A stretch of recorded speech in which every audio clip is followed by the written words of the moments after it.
A palavra de Deus é lâmpada para os nossos pés e luz para os nossos caminhos. Ela nos traz ânimo e fortalece o nosso espírito. Ouça agora uma palavra de fé com o pastor Mike Mitterstein, da Igreja Sem Mácula.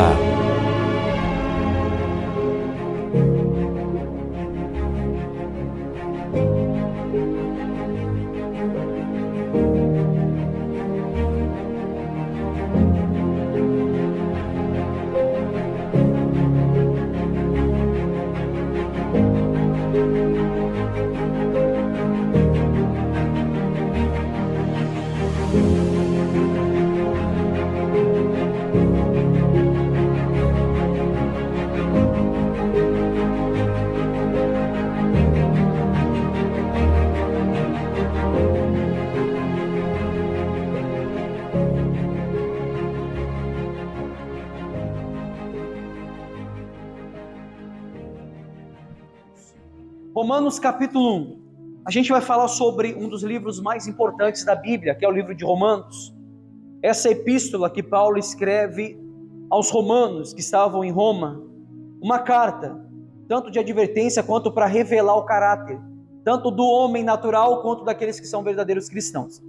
A palavra de Deus, ela revela tanto o interior do homem, o quanto é escuro o nosso interior, o quanto nós necessitamos de um Salvador. E o livro de Romanos, ela tem essa essência de revelar as duas faces de uma pessoa.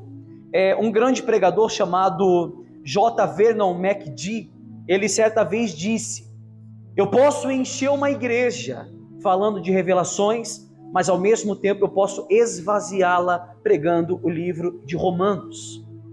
No livro de Romanos vocês vão ver sobre ira, vocês vão ver que o homem não pode se achegar a Deus pelas suas obras. No livro de Romanos, vocês vão perceber que por mais que vocês estão dentro de uma igreja, a Bíblia diz que não há quem busque a Deus e não há quem faça o bem. Tudo que o homem quer é ser bem visto, tanto pela sociedade e quanto para o seu alto ego, a sua própria vontade. Quem aqui não gosta de elogios? Eu não é? Quem aqui não gosta de aplausos? Todos gostam. O homem já tem isso dentro de si, esse orgulho.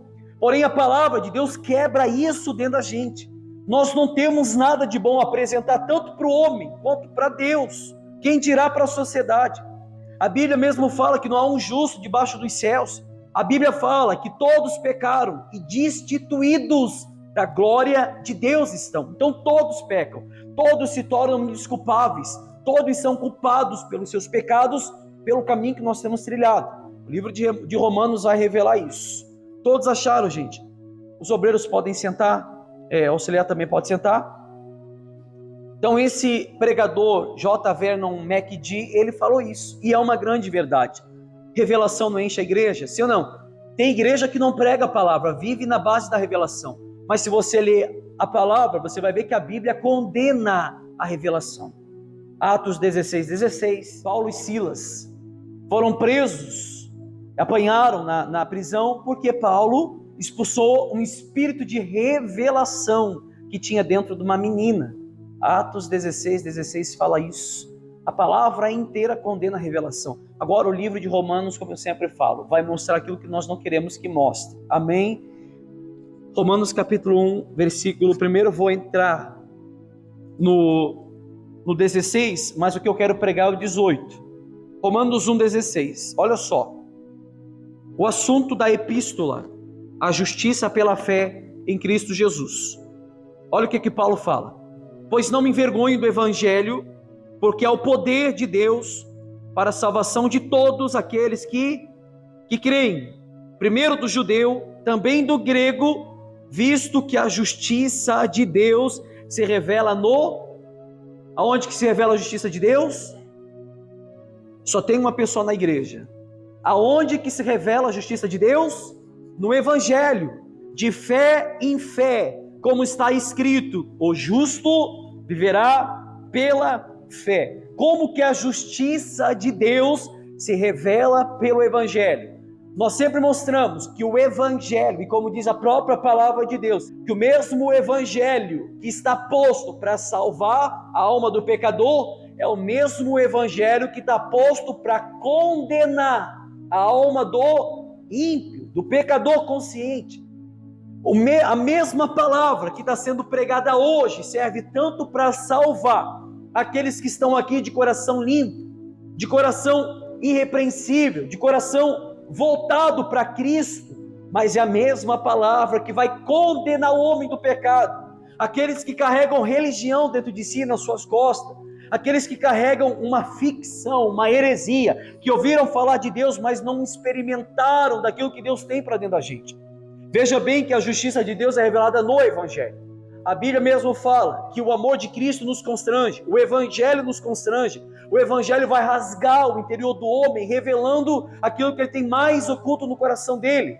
O Evangelho de Cristo vai revelar o mau caráter do homem, a má índole do homem. O Evangelho de Cristo vai tirar aquilo que está mais escondido do nosso interior, para revelar a podridão que nós carregamos diante das narinas de Deus.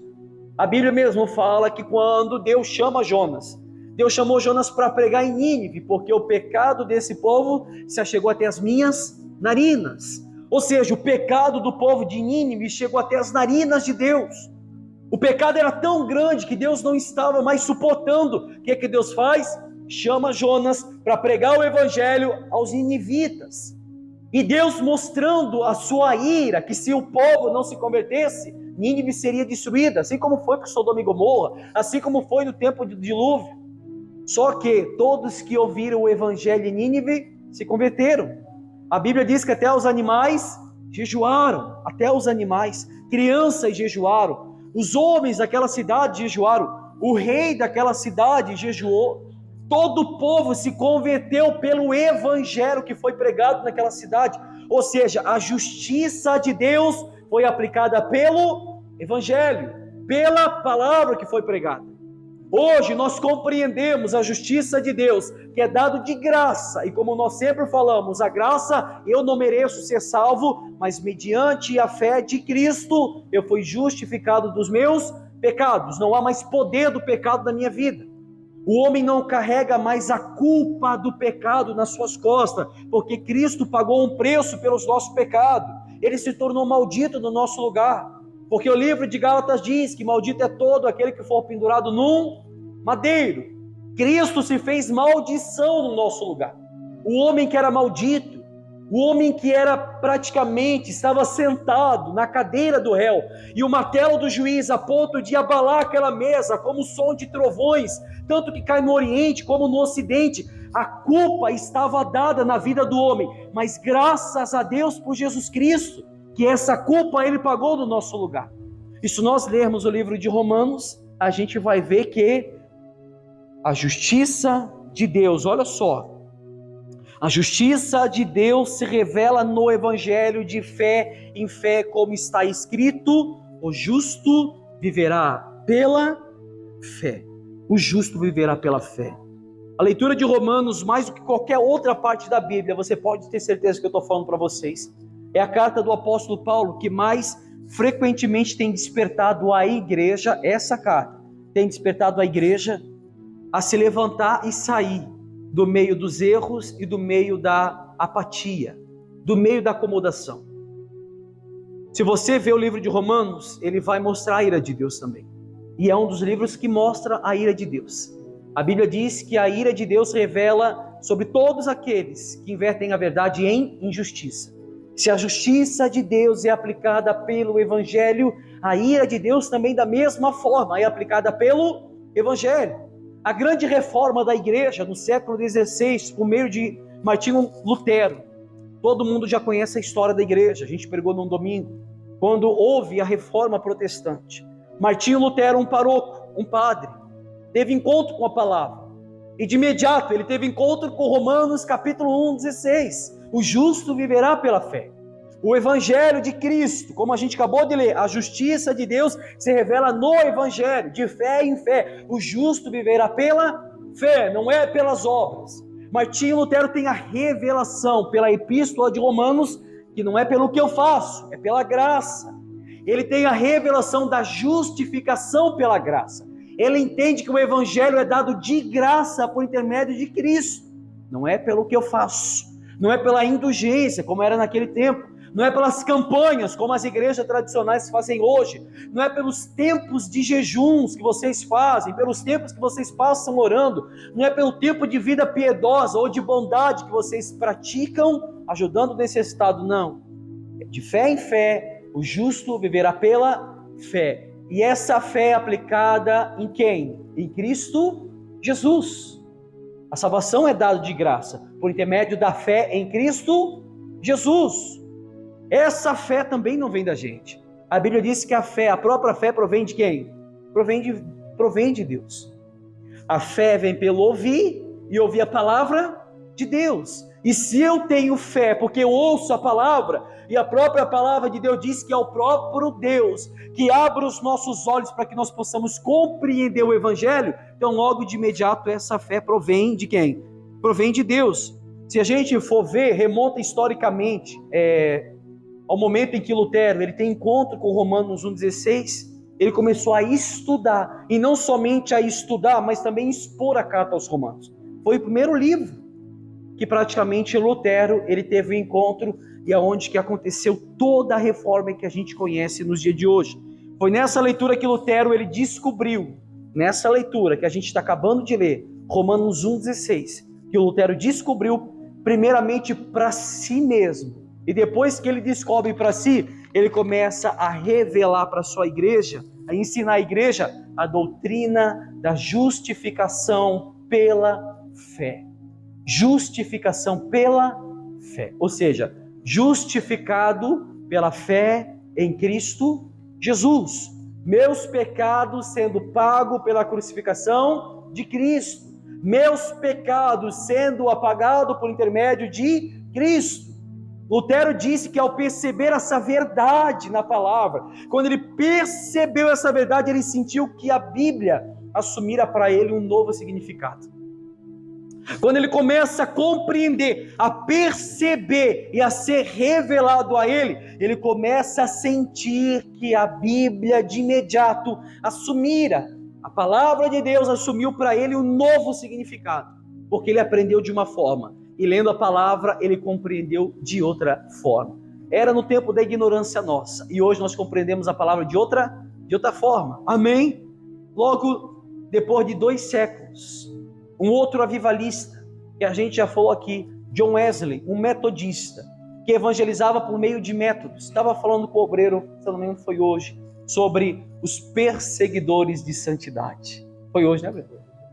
Os perseguidores de santidade. Eles corriam atrás da santidade. Por que John Wesley ele foi um dos maiores avivalistas, reconhecido pela história da igreja cristã? Se você ler a história de John Wesley, maior avivalista, um dos maiores avivalistas e também metodista. Por isso que existe a igreja metodista até hoje em dia. Se você for na cidade de John Wesley, ainda existe o quartinho dele, existe lá a cama que ele dormia, isso em 1738, perdão. Tem lá a caminha dele, tem lá o oratório dele, diz a história, não sei se é verdade ou não, mas diz a história que na frente do oratório dele tinha um tapete. E esse tapete é marcado com a marca dos 2 joelhos dele no chão, de tanto que ele orava, de tanto que ele intercedia, de tanto que ele buscava a santidade. Ele e o grupo dele de pastores, eles buscavam, corriam atrás da santidade.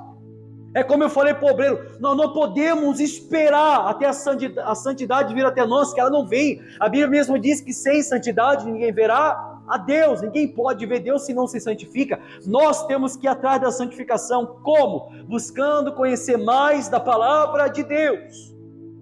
Eu falava também, ainda mais essa semana eu estava conversando com uma pessoa, que eu não vou citar o gênero, mas para você compreender, essa pessoa assiste a gente também. Falou assim, pastor, o que o Senhor me propõe para alguém que está morto espiritualmente falando? Ou fraco espiritualmente falando? Vamos lá. Vamos usar a nossa fé espiritual. Vamos usar o nosso raciocínio lógico. Vocês aqui se alimentam quantas vezes por dia? Praticamente 2 ou 3 vezes ao dia, sim ou não?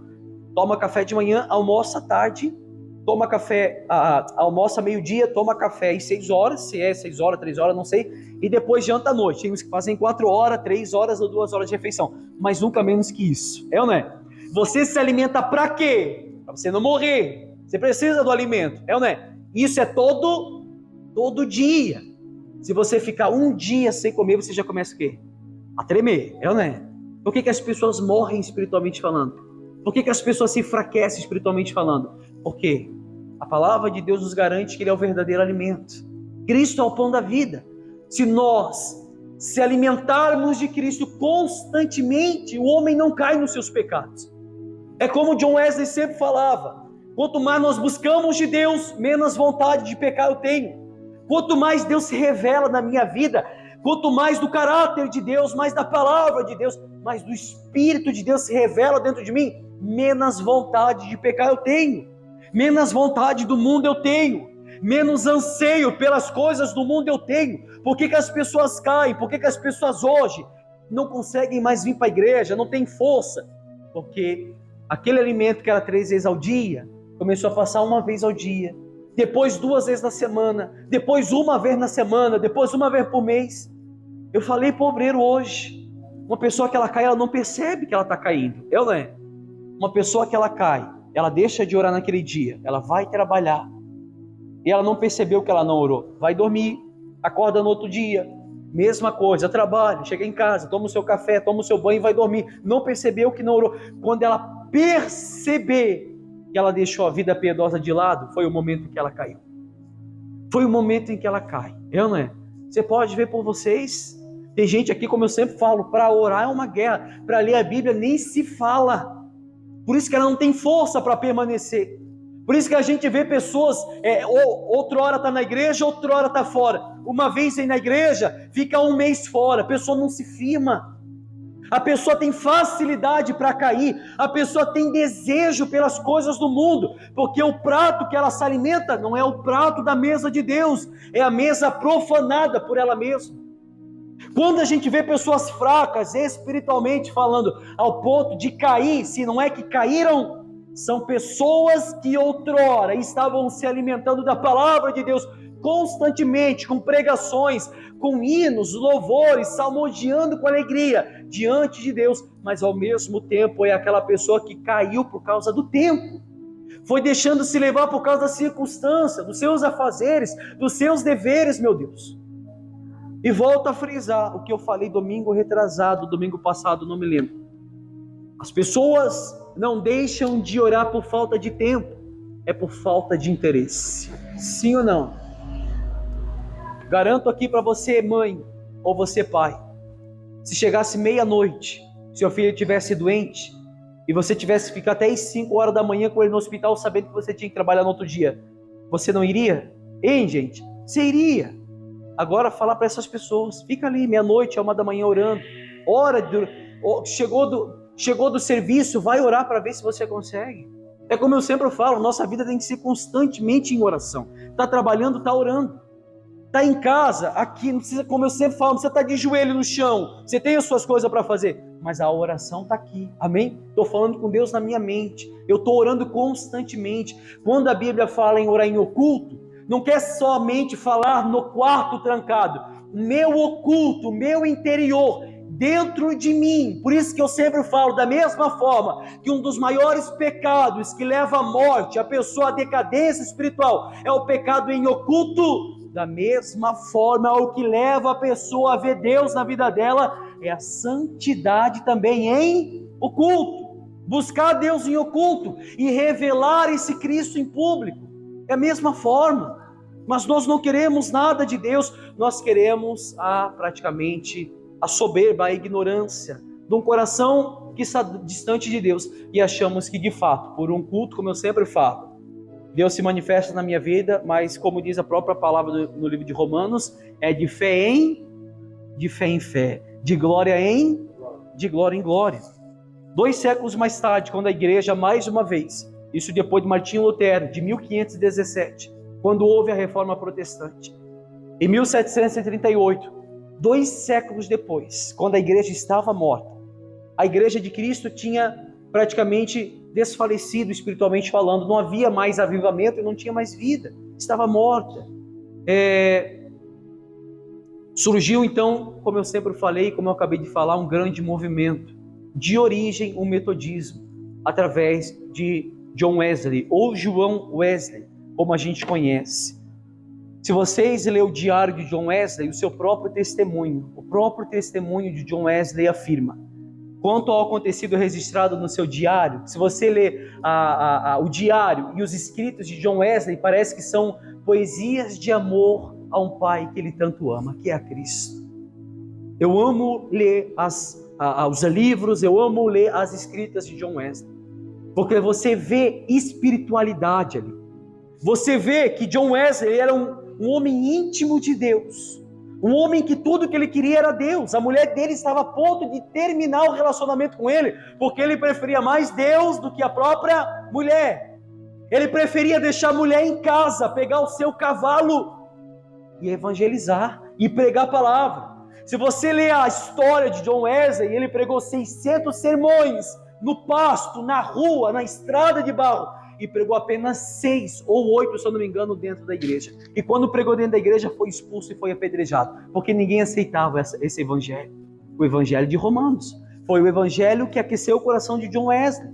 Se você ler o diário dele, você vai ver que, por testemunho do próprio diário, do acontecido com John Wesley, Wesley anotou no seu diário, eu vou ler para você ver o que ele fala. No dia 24 de maio de 1738, John Wesley diz assim: fui certa noite, e muito constrangido, a uma reunião na rua Aldergast, aonde havia alguém lendo o prefácio de Lutero da Epístola aos Romanos. Eu acabei de ler agora. Cerca de 15 minutos antes das 9 horas, ou seja, 8 horas e 45 minutos da noite, enquanto descrevia a mudança que Deus operava no coração mediante a fé em Jesus Cristo, John Wesley fala: eu senti um estranho calor em meu coração. John Wesley, naquele momento, ele sentiu o coração dele aquecer, o coração fumegar, o coração aceso, com uma chama forte, que ninguém se apagava. Era a mesma chama que aqueceu o coração daqueles discípulos em caminho de Emaús, quando Cristo, o próprio Cristo, falava da palavra. John Wesley também falou: senti que realmente tinha confiado somente em Cristo e nele, somente nele. John Wesley, a partir daquele momento, quando ele estava ouvindo alguém pregar a epístola de Lutero, ou a carta de Lutero, a epístola aos Romanos, naquele momento o coração dele se aquece. 8h45 da noite, do dia 24 de maio de 1738, foi o momento em que o Espírito Santo fez John Wesley pegar fogo. John Wesley falava que ele amava quando as pessoas viam ele pegar fogo. Na hora da pregação, o evangelho fumegava fogo, as pessoas que estavam nos átrios de Deus. O coração dessas pessoas aqueciam com as palavras que eram pregadas, o evangelho que era pregado. E ele disse: senti que realmente tinha confiado somente em Cristo e nele somente para receber a salvação, e recebi a certeza de que ele levara os meus pecados e que me salvara da lei, do pecado e da morte. Naquele momento, John Wesley se sentiu justificado pela graça. Naquele momento, John Wesley se sentiu justificado pela fé, mediante a fé em Cristo Jesus. Foi o momento em que seu coração aqueceu, e é um do marco na história dos metodistas, quando o coração dele se aquece. Porque depois daquele momento, Wesley, juntamente com seus pastores, espalhou pela igreja inteira a doutrina da justificação pela fé, pela graça em Cristo Jesus. Naquele momento, a igreja começa a se avivar. Aquele momento começa a acontecer um grande avivamento. A igreja começa a voltar aos seus primórdios, aos seus princípios, começa a ter base. O Espírito Santo de Deus começa a trabalhar dentro da igreja, por causa da exposição que John Wesley tinha, então, através da palavra de Deus, recebido a revelação por intermédio do Espírito Santo.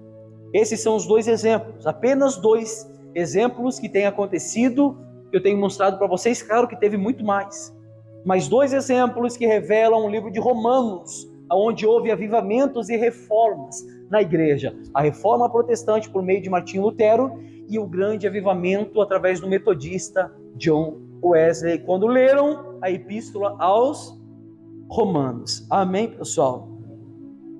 Se a gente for ler o livro de Romanos inteiro, a gente vai ver tanto o caráter de Deus sendo revelado na nossa vida, quanto a podridão que há no coração do ser humano. Amém? Depois de ele ensinar a doutrina da justificação pela fé para a igreja, quanto Martinho Lutero, quanto John Wesley, a gente pode observar o que a igreja vive hoje, como é que a igreja está hoje. É ou não é? Eu digo uma coisa para vocês, pastor, vai haver um novo avivamento na igreja? Posso ser sincero, gente? Eu digo que avivamento para crescimento, não. A igreja vai crescer, não. A igreja, como eu falei, vai revelar-se. A igreja não vai crescer. Você pode ver que uma chuva, é ou não é? É só vocês olhar para o lado. Uma chuva impede muitas pessoas de vir para a igreja. A Bíblia fala que nós devemos orar para que Jesus não venha nem no sábado e muito menos no inverno. Sábado, dia de descanso. Inverno, dia de frio, meu Deus. Olha só como as pessoas trocam a Cristo por um momento satisfatório. Um momento aconchegado na sua cama. Eu volto a frisar. Tem muitas pessoas que preferiram de fato hoje mais a cama do que o evangelho. Poderiam estar aqui? Poderiam. Sabemos que tem muita gente que não conseguiria estar aqui, porque está chovendo demais e tem muito ponto alagado. Mas sabemos que tem muitos que poderiam estar aqui. Amém, pessoal? Isso revela o interesse que a gente tem, de fato, pela palavra da verdade. A igreja está ficando escassa, a igreja está perdendo a sua essência. Não porque o pastor não está pregando a palavra de modo devido, está pregando. Pode ter certeza disso. Se tem uma coisa que eu zelo é pela palavra da verdade. Só que não parte somente de mim. A igreja aos Coríntios era a igreja mais problemática que existia na época, mas era a igreja que tinha o melhor pastor. É ou não é? O apóstolo Paulo.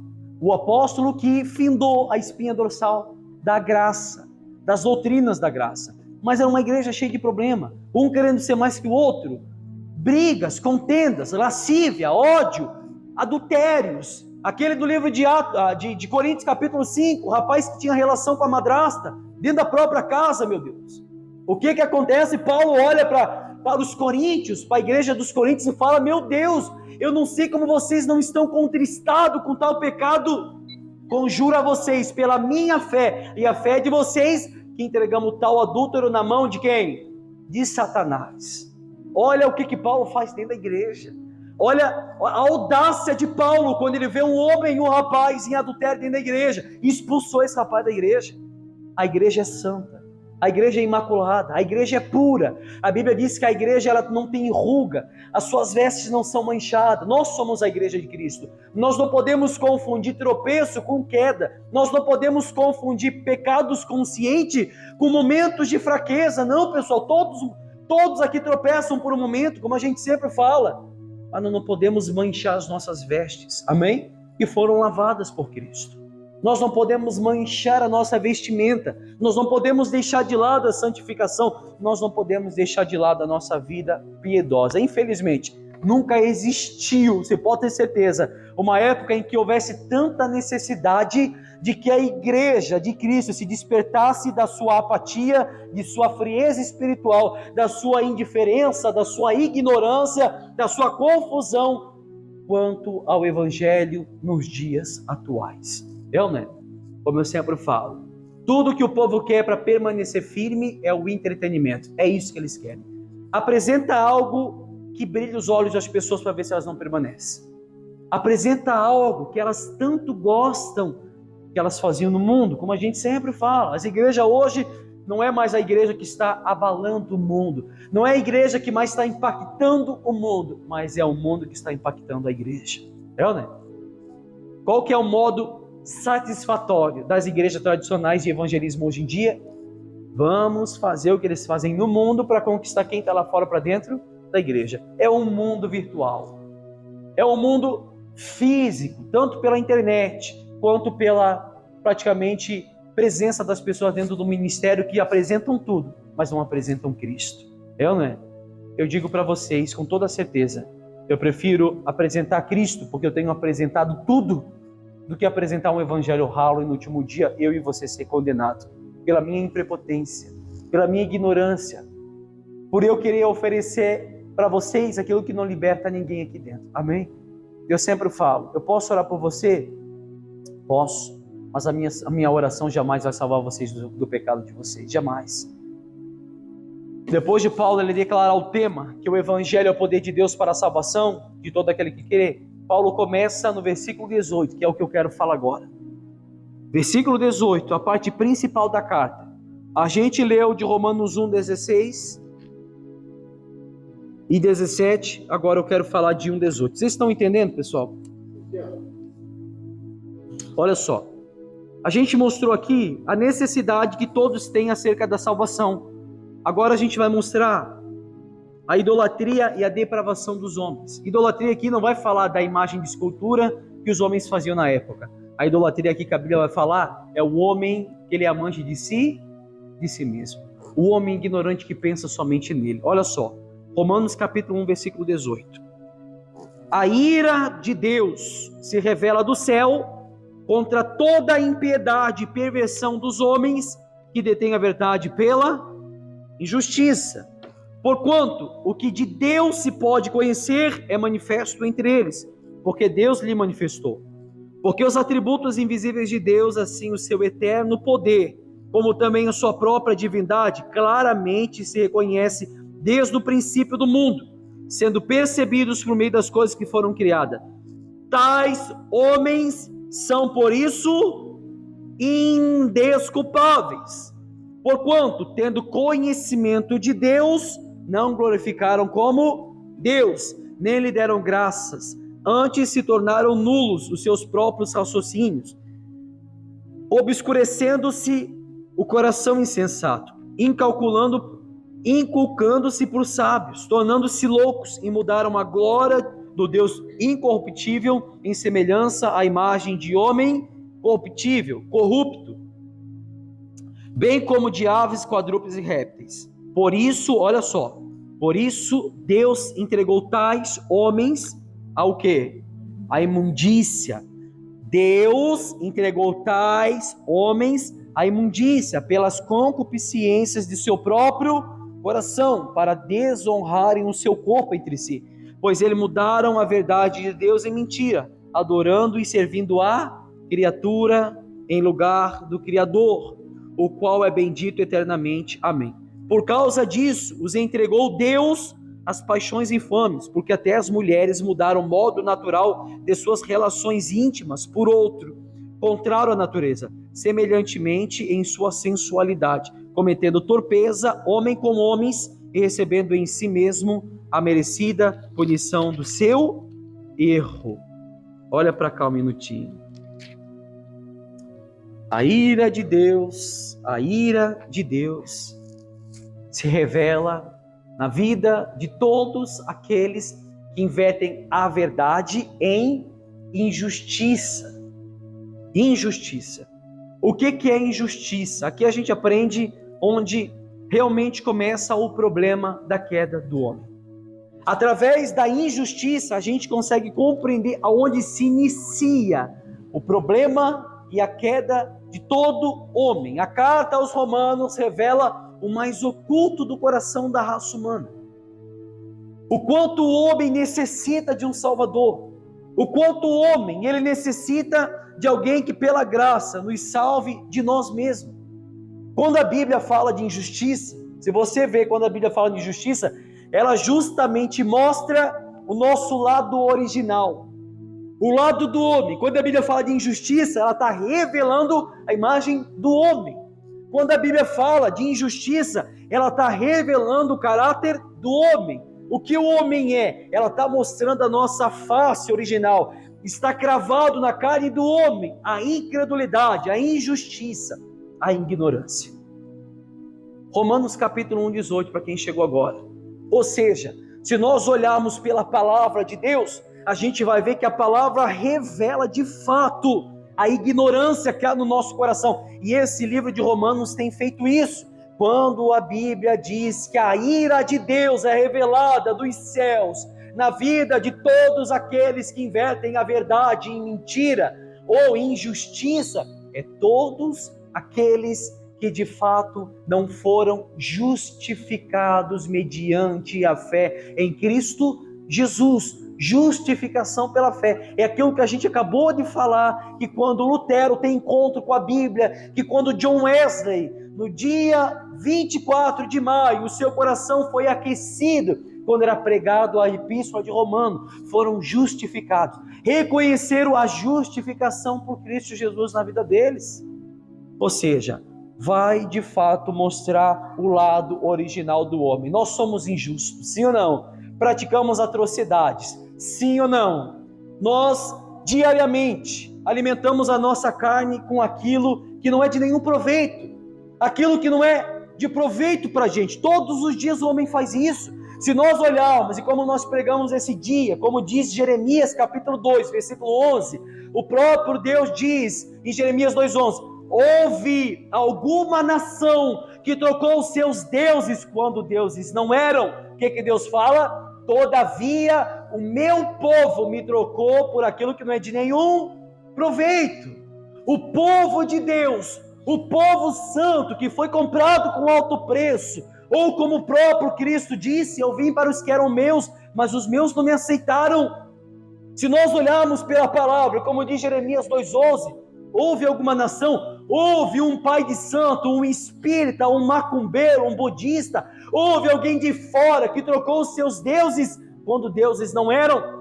Todavia o meu povo, aqueles que se chamavam pelo meu nome, esses me trocaram, esses me deixaram de lado. Como diz o próprio livro de Ezequiel capítulo 8, aquilo que era feito dentro do santuário de Deus, Deus falava: está vendo, filho do homem, o que eles estão fazendo dentro do meu santuário?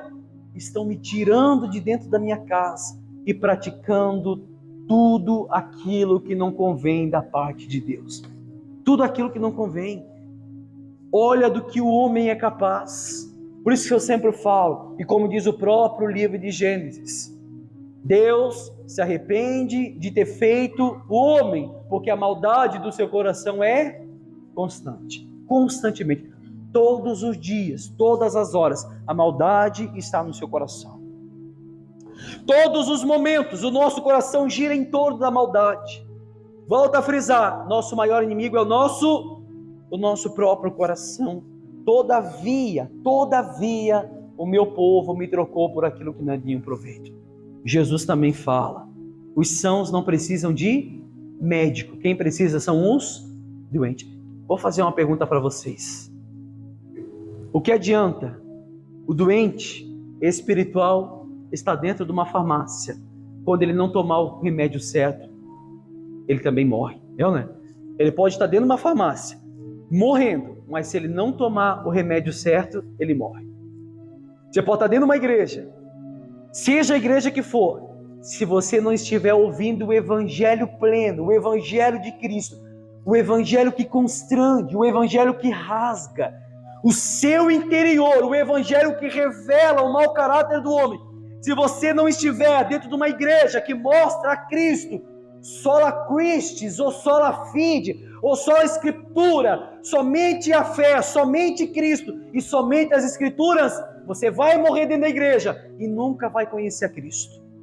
Você vai morrer dentro de um ambiente que era para ser propício, para falar de Cristo, quando mesmo o ambiente que era para trazer vida, está cheirando cheiro de morte. Está cheirando cheiro de morte. Aqueles que estão ouvindo um evangelho podre, um evangelho ralo, e esse mesmo evangelho que está sendo pregado é o mesmo que está levando pessoas ao inferno. Amém? João Calvino certa vez disse, eu já falei aqui, um dos reformadores também, João Calvino diz assim: quando Deus quer abençoar uma igreja, ele coloca um pastor bíblico naquela igreja. Agora, quando ele quer amaldiçoar essa igreja, ele coloca um pastor de entretenimento, um pastor brincalhão, né? Um pastor que cria várias coisas para atrair e não para mostrar a realidade das nossas almas. Amém, pessoal? Ou seja, volta a frisar, você pode estar dentro de uma farmácia morrendo, mas ainda assim você morrer por não tomar o remédio certo. Amém?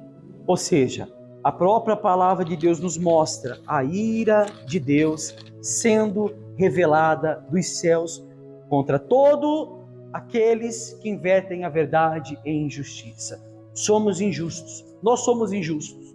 Nós procuramos ser perfeitos, nós procuramos andar no caminho reto.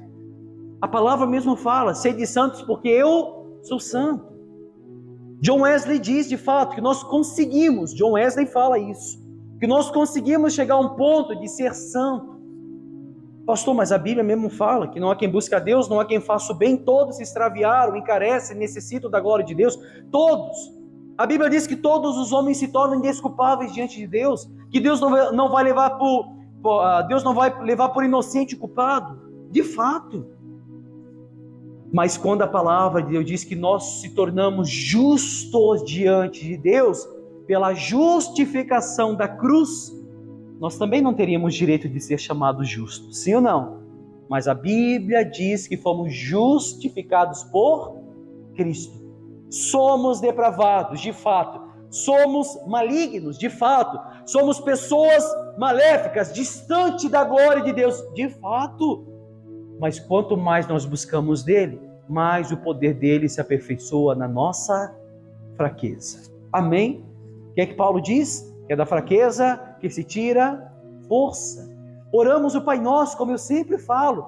Pai Nosso que estás no céu, santificado seja o teu nome. Venha a nós o teu reino. Quando o reino de Deus se instaura e se estabeleça na nossa vida, podemos falar como Paulo disse, não sou mais eu que vivo, mas Cristo vive em mim.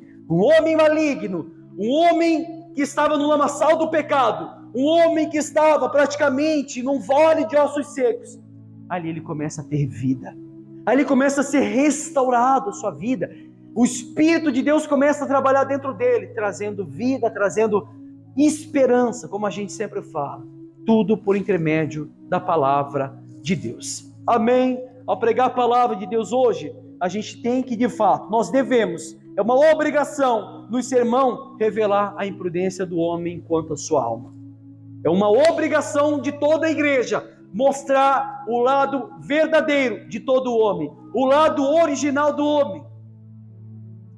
Quando você compra alguma coisa, você prefere o original, sim ou não? É sempre assim. Porque a gente sabe que aquilo que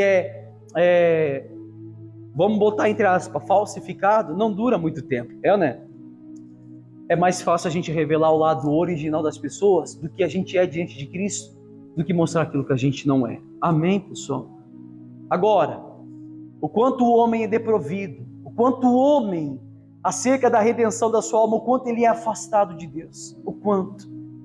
Você pode ver que você tem que ouvir palavra, orar, jejuar constantemente para você não cair.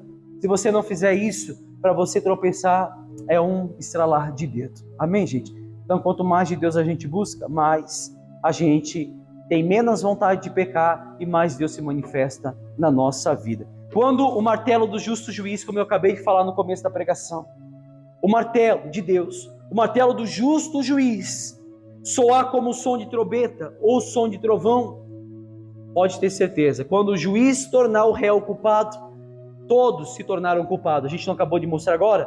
Todos se tornaram culpados diante dele, todos. Não há ninguém que se torne indesculpáveis, ou seja, todo homem se tornou culpado e nós não podemos fazer nada para reverter essa situação. O auxiliar já pregou aqui, eu já preguei aqui sobre o livro de Colossenses, capítulo 2, capítulo 3, que mostra que havia um tratado de dívida que era contra nós. Mas a Bíblia diz que foi cravado onde? Hein, gente? Foi cravado na cruz por Cristo. Amém? É isso que eu tenho para deixar para vocês. Que o nosso alimento diário seja a palavra da verdade. Entenda uma coisa. Você não quer cair não, né? Hein, gente? Você não quer cair não. Você não quer ficar fraco diante de Deus não, né? Então é só você observar a mesa que você tem se alimentado. É só você observar o alimento que você tem trazido para dentro de vocês. Cuidado. A Bíblia diz que a porta do corpo são os olhos. Tudo aquilo que a gente olha acaba sendo atribuído ao nosso corpo, à nossa vida. Cuidado com o que você assiste. Nem todos que dizem Senhor, Senhor entrarão no reino de Deus. Nem todos. A Bíblia diz que nem todos que estão em Israel são israelitas. Porém, muitos me dirão naquele dia: Senhor, Senhor, não expulsamos nós demônios no teu nome? Não curamos enfermos nós no teu nome? Nós não pregamos a tua palavra? Ou seja, não proferimos a tua palavra no teu nome?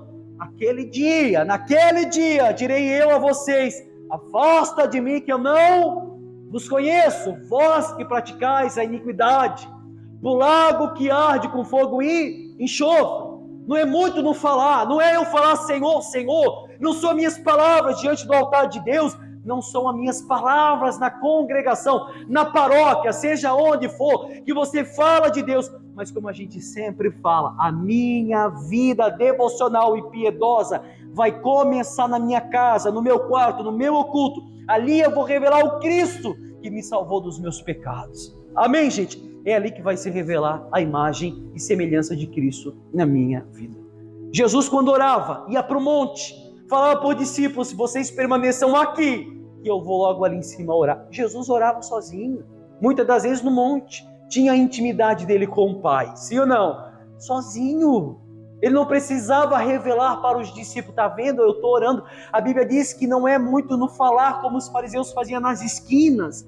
Oravam alto para serem reconhecidos pelos homens. Não sabeis vós que eles já receberam seu galardão? Aí ela fala: quando orardes, entra no teu aposento, no teu quarto, em oculto, que ali o teu Deus vai te justificar. Amém, gente? Essa é a palavra que eu tenho para vocês. Guarde no coração de vocês. Estude mais sobre a história da igreja, para que vocês não sejam levados por ventos de doutrina. Volto a frisar: pastor, eu achei uma pregação linda na internet. Pode ser linda, mas é bíblica? Está com um contexto bíblico? Realmente o que eles estão pregando está escrito? Ou estão pegando versículos isolados para passar uma mentira para vocês, para que vocês se sintam confortáveis no pecado de vocês? Não. A Bíblia diz que nós temos que confrontar o pecador. Amém? Vamos ficar de pé? Aplauda Jesus bem forte, que ele merece.